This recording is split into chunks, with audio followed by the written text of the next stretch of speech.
that are present here and our senior officials that part of this extremely important meeting.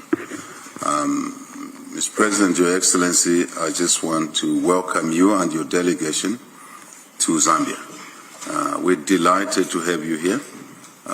This is your second home, home away from home. Short flight from Haverun to Lusaka underscores, I think, the closeness of our two countries. So we're truly happy that you are able to make it here, even when you have been befallen by the death of one of your cabinet colleagues. And we offer our sincere condolences to you, through you, to the family, the government and the people of Botswana for the loss of our dear colleague.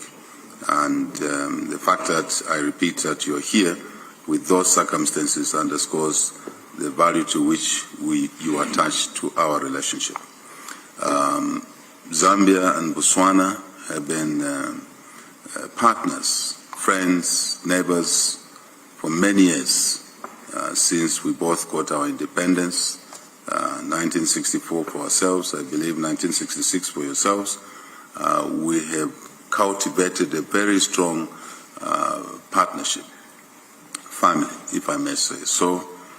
Botswanas and Zambians share a lot in common, not just a border, physical border, by the way, drawn by us, by people seated in Berlin sometime, years back, and sometimes cut families and separated them into two different countries.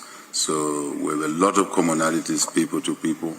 Language, I must say, as you were singing your national anthem, I know my Minister of Infrastructure probably would have tried to join you because he speaks the language. I understand the language myself by virtue of that proximity. But so is the case with many Zambians. But more importantly, business to business, we have shared a lot of experiences, interactions, common interests. As this afternoon, Mr. President, you'll be visiting our United Capital Fertilizers.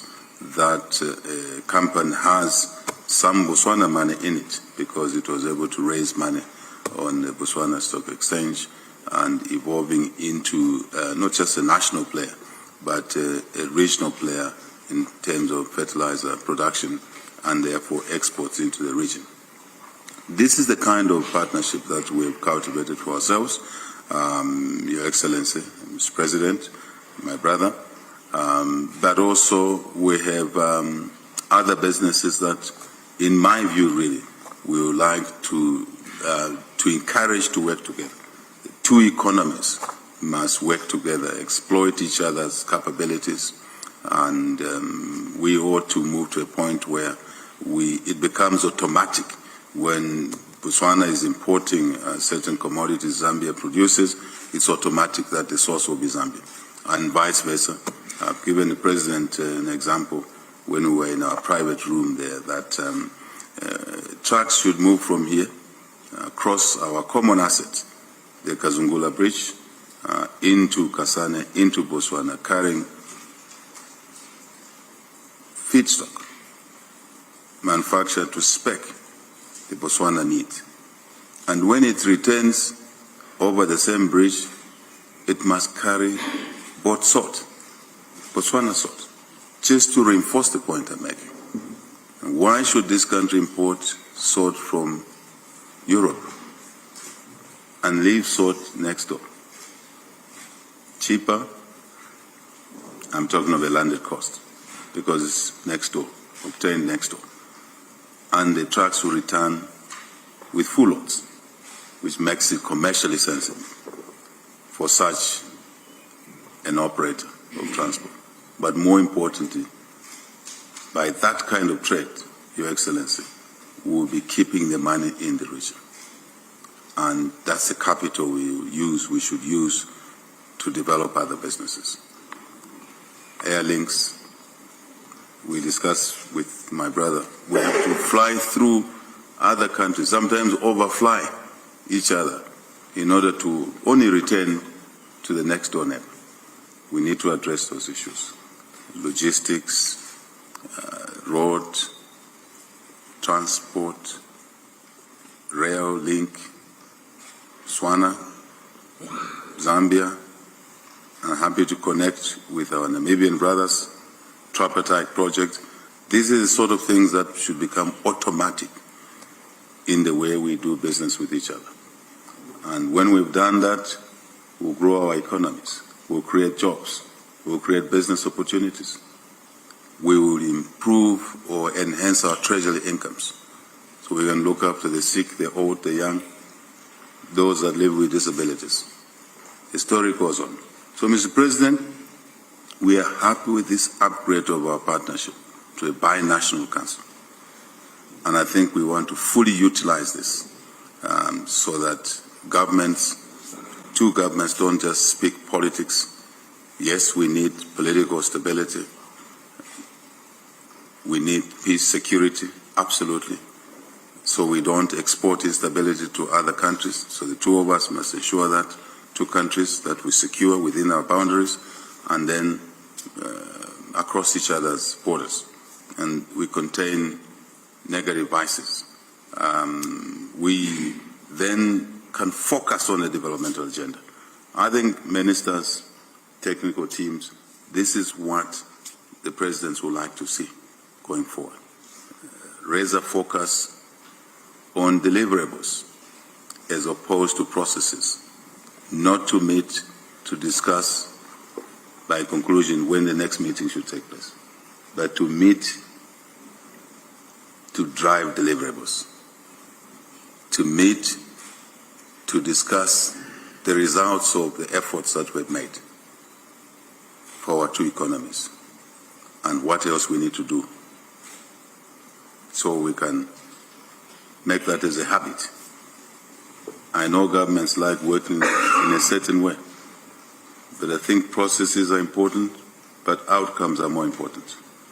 So the President and I would like to see us working together at the regional level.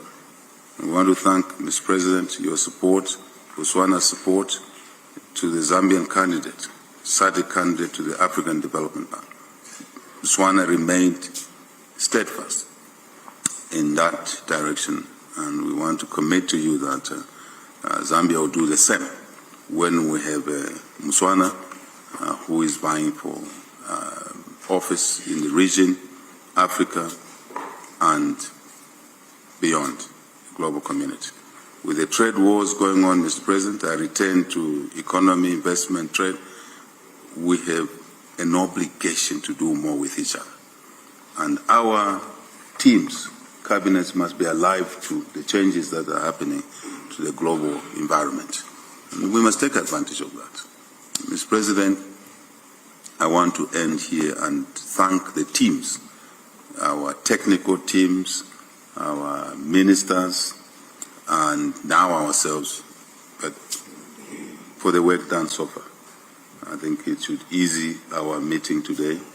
And I want to close by saying, President, thank you for staying a day more to officiate at our agricultural show tomorrow. Thank you very much, Your Excellency, my dear colleagues from both sides. Thank you.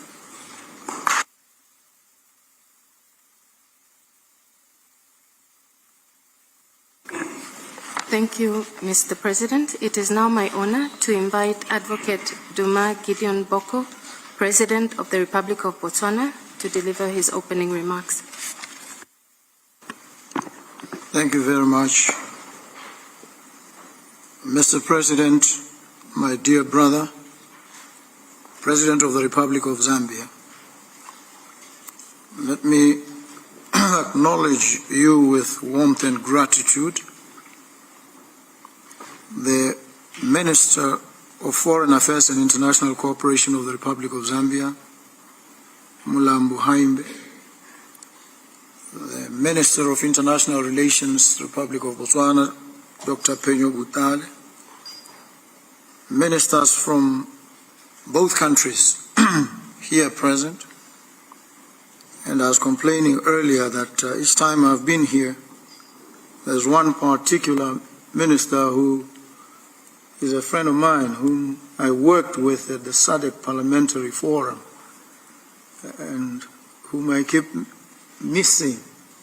And so I've requested that I be brought into contact with the Minister of Finance, Dr.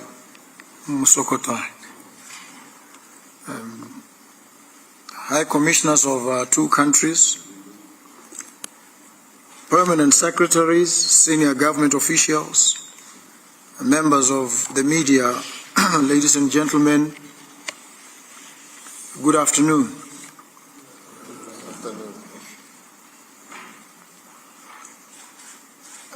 While we are extremely happy to be here, we do not forget that we are two nations in mourning. Zambia has lost its sixth president. Botswana recently lost its Minister of Lands and Agriculture, whom we will bury this Sunday. Reflexes of grief might have conspired to keep us away from each other, but we've managed to accept that we are grieving, but also to continue the efforts that those who have fallen, would have wanted us to continue to pursue. So I extend my sympathies to the Republic of Zambia and the people of Zambia. I must thank you for your hospitality.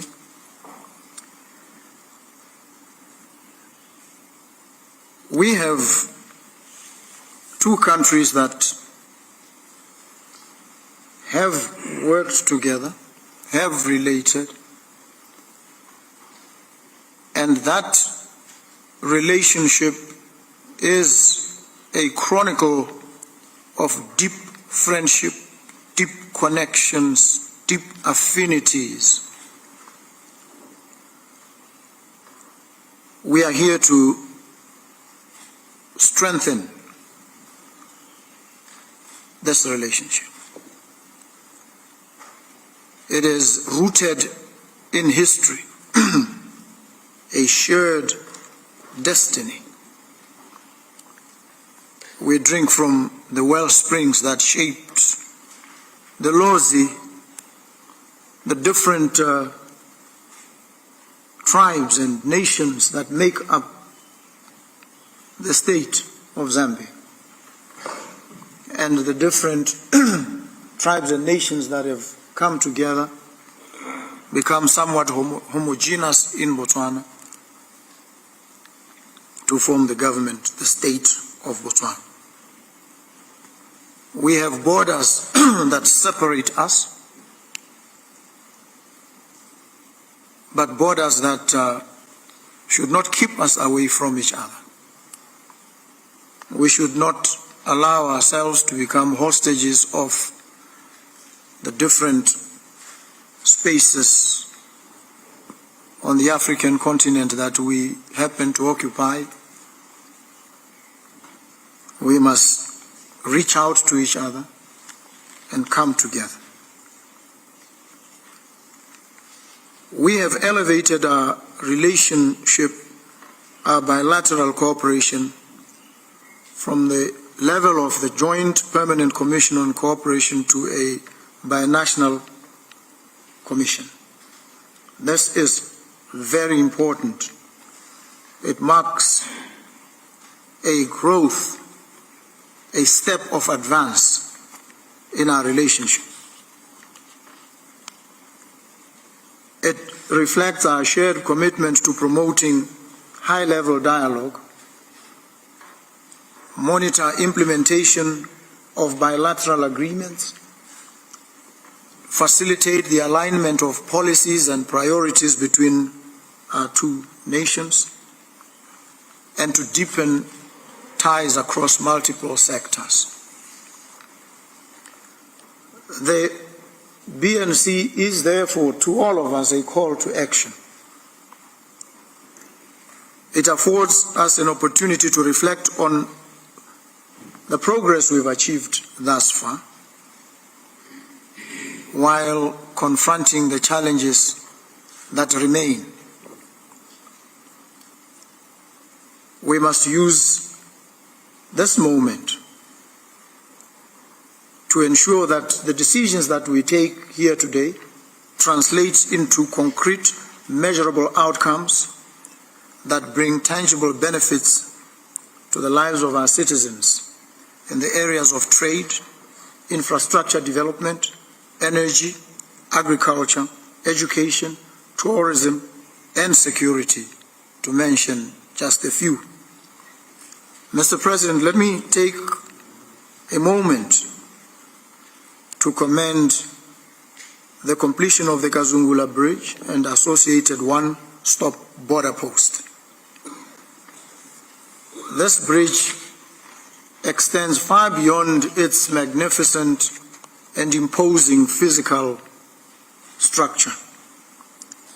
It is a powerful symbol of effective cooperation and a shared vision in advancing connectivity and sustainable development by easing any strictures on the movement of people and goods along the north-south corridor. And it fully attests to what we can accomplish when we work together with purpose and unity.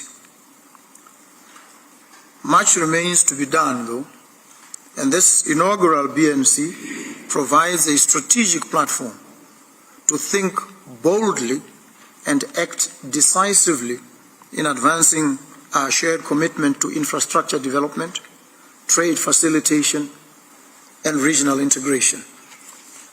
Consequently, at the heart of our agenda should be a renewed and purposeful commitment to the broader commitments and objectives of the African Continental Free Trade Area, centered on transforming the continent into a single integrated market to foster sustainable economic development, boost intra-African trade, promote industrialization and value addition, attract investment, enhance regional competitiveness, and support inclusive and sustainable development.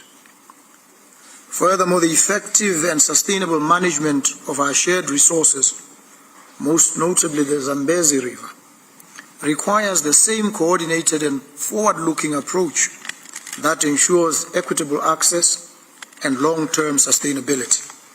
It is our collective responsibility to safeguard these vital natural resources for the benefit of generations present and generations yet to come, while harnessing the potential to drive inclusive and sustainable socio-economic development.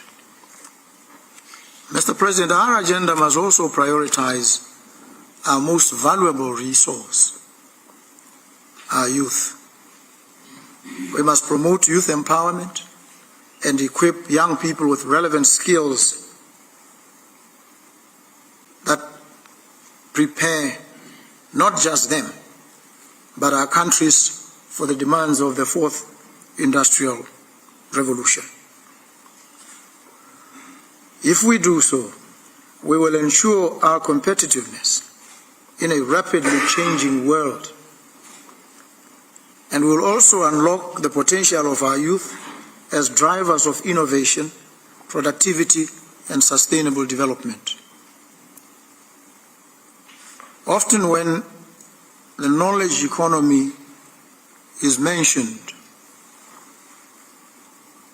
the assumption, and indeed the practice, is that we will consume knowledge generated elsewhere in the production and development of which we've played absolutely no role. Mobilizing the marauding energies and intellectual capabilities of our young people enables us to also play our part in contributing to the storehouse of knowledge from which the whole world must benefit, we must also contribute to the best that is thought and known by the world. And we can do so if we deploy the energies and capabilities of our young people. And we must do this through joint initiatives in education, entrepreneurship, and innovation. We must cultivate a generation of forward-thinking leaders, innovators, and change makers. This must, in a sense, serve as a jailbreak of the imagination. We need to break out of the frozen crust of practices that have worked at certain times but have become outdated. We must now develop rapidly on the trot styles and practices of operating that are new, some of which are radical, in response to the context-bound predicament that we all face. We must deploy context-smashing ideas and potentialities. This is what all of us, the intelligentsia of our continent, are called upon to do. Our efforts will amount to nothing. We would have failed our countries, would have failed our continent if we are not at the forefront of generating knowledge and also drawing from indigenous learning and knowledge. And in this regard, we have our sages in our villages, our wise people, who are our libraries in relation to indigenous knowledge. We need to be able to tap on that wisdom and mobilize the potential. And so we need joint capacity building initiatives. We need to share information. We need policy harmonization between our countries. And our cooperation must yield tangible outcomes that we now must begin to measure and account for to our principals, the ordinary people who look to us for solutions to the trenchant problems that trouble them on a daily basis. Let me conclude by reaffirming Botswana's unwavering commitment to this strategic partnership between Botswana and Zambia. We look forward to deepening this collaboration for the prosperity of our two nations, the broader advancement of the agenda, and the prosperity of the Southern African development community, and indeed of the entire African continent. This is a propitious moment in time, moment in history. And as the great saying goes, in relation to a moment as propitious as this one, the ancient Romans said, "Carpe diem," seize the moment. Let us seize this moment. Let us act. Let us take strides, bold, confident strides into a future that is spectacularly different from what we've seen thus far. Thank you very, very much. It humbles me to be here with you today and to take part in this important gathering. Thank you very, very much.